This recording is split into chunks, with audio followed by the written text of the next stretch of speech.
Thank you for joining me for the Alice's Adventures in Wonderland. Continuing. Chapter 5. Advice from a Caterpillar. Page 65.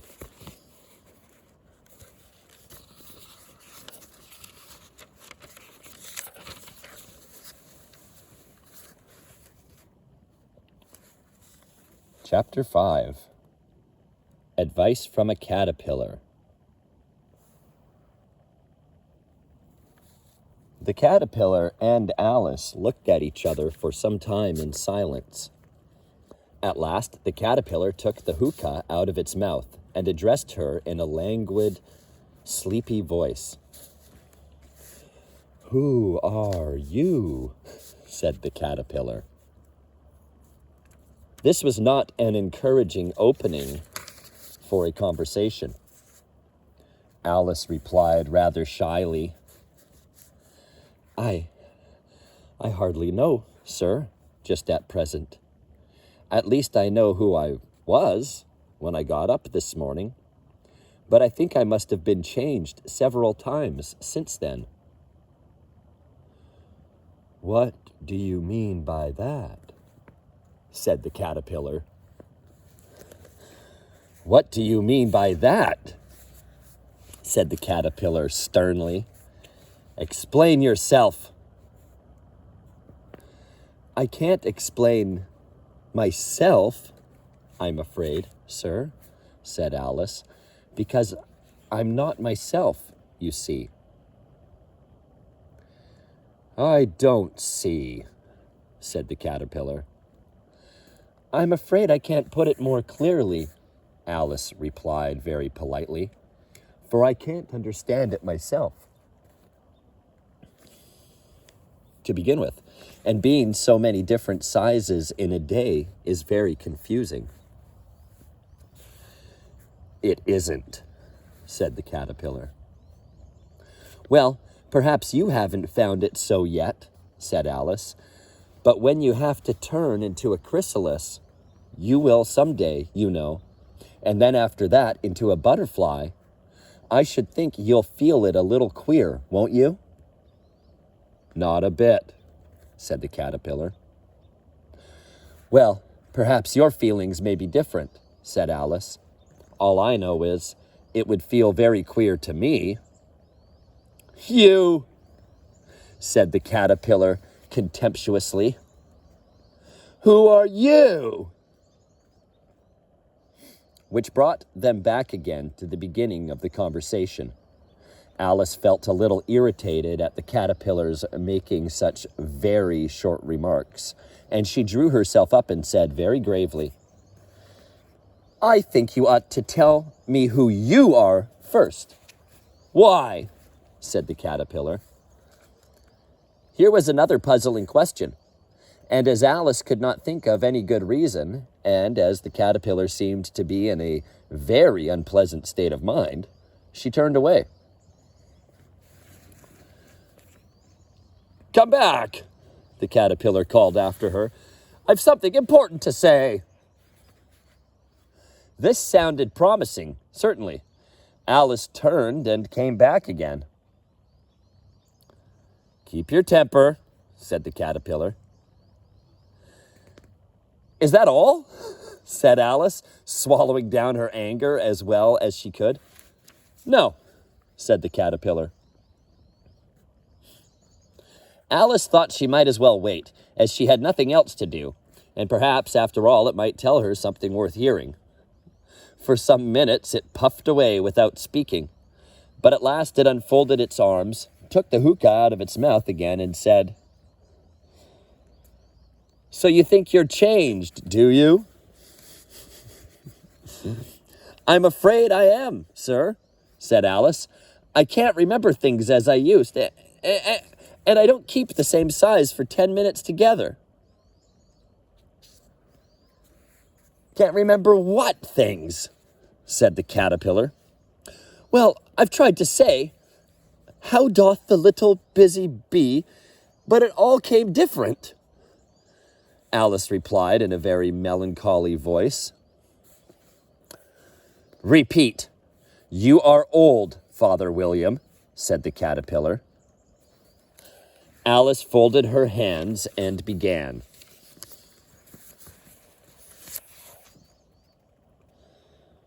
You are old, Father William, the young man said, and your hair has become very white, and yet you incessantly stand on your head.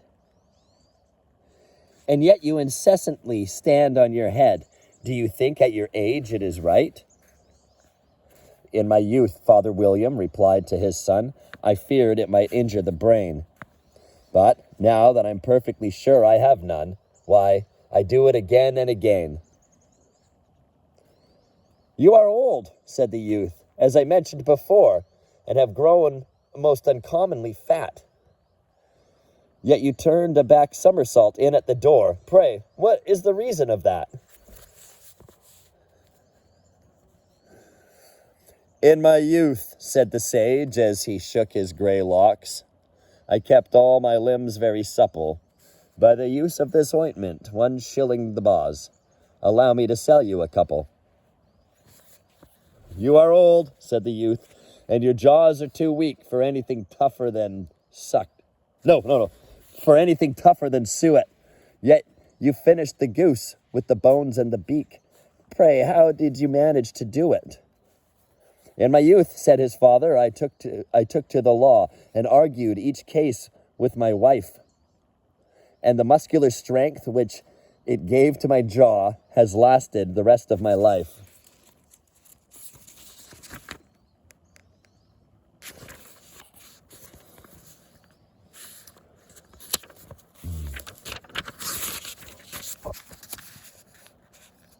You are old, said the youth. One would hardly suppose that your eye was as steady as ever. Yet you balanced an eel on the end of your nose. What made you so awfully clever? I have answered 3 questions, and that is enough, said his father. Don't give yourself airs, said his father. Don't give yourself airs. Do you think I can listen all day to such stuff? Be off, or I'll kick you downstairs.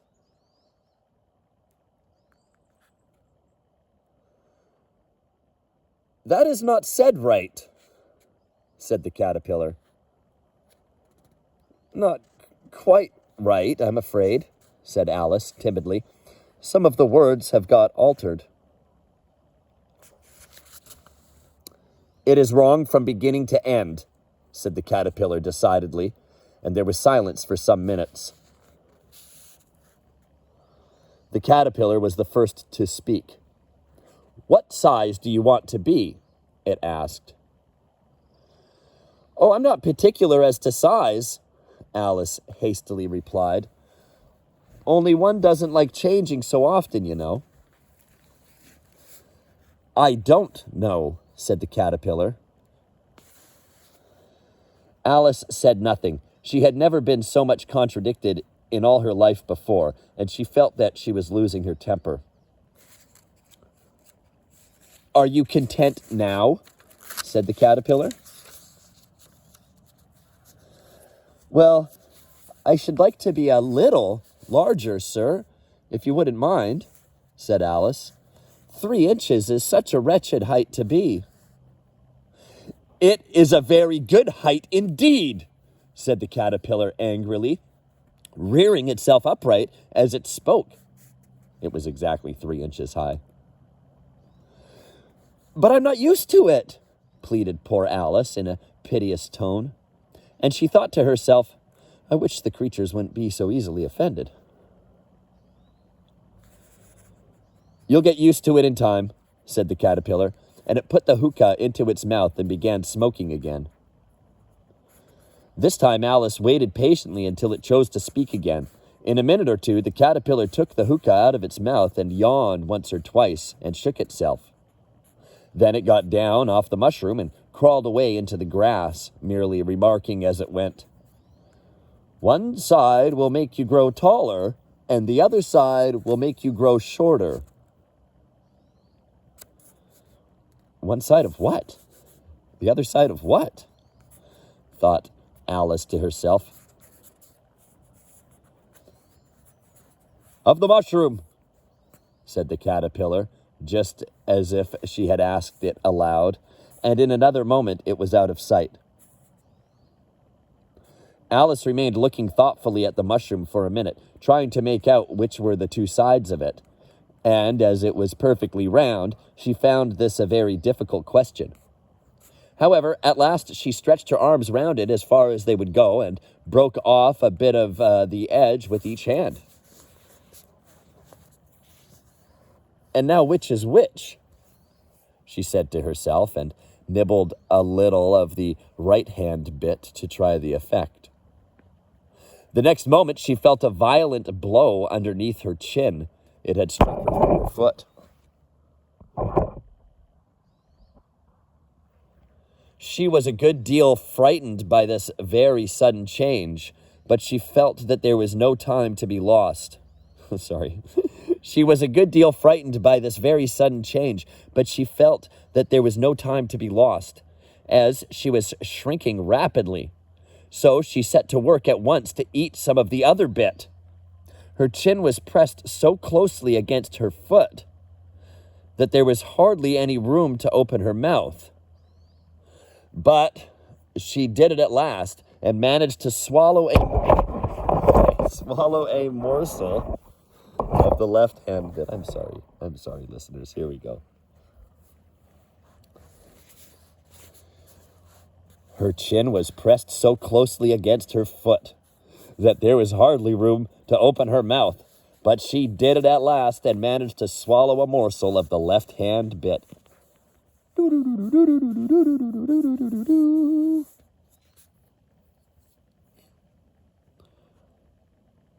"Come, my head's free at last," said Alice in a tone of delight, which changed into alarm in another moment when she found that her shoulders were nowhere to be found.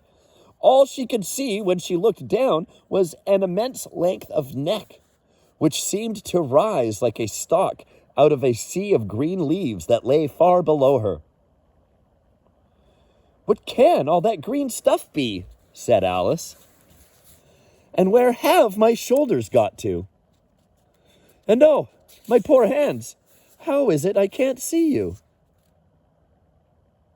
She was moving them about as she spoke, but no result seemed to follow, except a little shaking among the distant green leaves.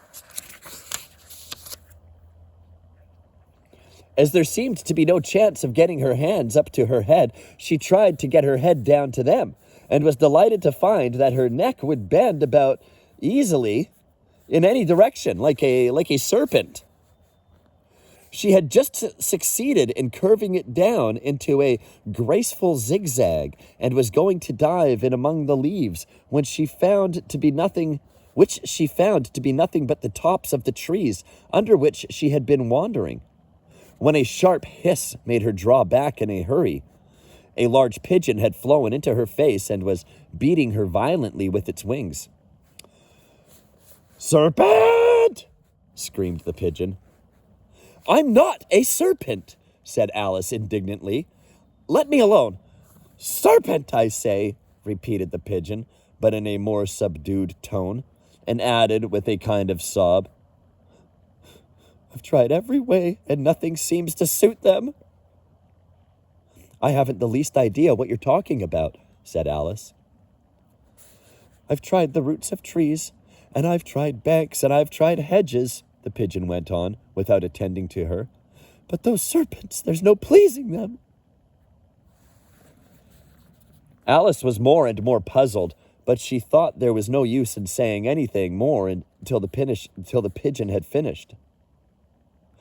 "And if it wasn't trouble enough hatching the eggs," said the pigeon, "but I must be on the lookout for serpents night and day. Why, I haven't had a wink of sleep these 3 weeks." "I'm very sorry you've been annoyed," said Alice, who was beginning to see its meaning. "And just as I'd taken the highest tree in the wood," continued the pigeon, raising its voice to a shriek, "and just as I was thinking I should be free of them at last, they must needs come wriggling down from the sky. Ugh, serpent!" But I'm not a serpent, I tell you, said Alice. I'm a... Well, what? What are you? Said the pigeon.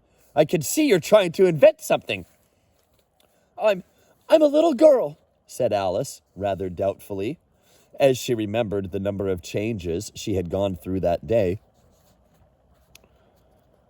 A likely story indeed, said the pigeon in a tone of the deepest contempt. I've seen a good many little girls in my time, but never one with such a neck as that. No, you're a serpent, and there's no use denying it. I suppose you'll be telling me next that you've never tasted an egg. Well, I have tasted eggs, certainly, said Alice, who was a very truthful child. But little girls eat eggs quite as much as serpents do, you know. I don't believe it, said the pigeon. But if they do, why then they're a kind of serpent. That's all I can say. This was such a new idea to Alice that she was quite silent for a minute or two, which gave the pigeon the opportunity of adding, You're looking for eggs. I know that well enough. And what does it matter to me whether you're a little girl or a serpent? It matters a good deal to me, said Alice hastily. But I'm not looking for eggs, as it happens. And if I was, I shouldn't want yours. I don't like them raw. Well, let me off then, said the pigeon in a sulky tone as it settled down again into its nest. Alice crouched down among the trees as well as she could, for her neck was getting entangled among the branches, and every now and then she had to stop and untwist it. After a while, she remembered that she still held the pieces of mushroom in her hands, and she set to work very carefully, nibbling first at one and then at the other, and growing sometimes taller and sometimes shorter, until she had succeeded in bringing herself down to her usual height. It was so long since she had been anything near the right size that it felt quite strange at first, but she got used to it in a few minutes and began talking to herself as usual. Come, there's half my plan done now. How puzzling all these changes are. I'm never sure what I'm going to be from one minute to another. However, I've got back to my right size. The next thing is to get into that beautiful garden. How is that to be done, I wonder? As she said this, she came suddenly upon an open place with a little house in it about 4 feet high. Whoever lives there, thought Alice, it'll never do to come upon them this size. Why, I should frighten them out of their wits. So she began nibbling at the right-hand bit again, and did not venture to go near the house till she had brought herself down to 9 inches high.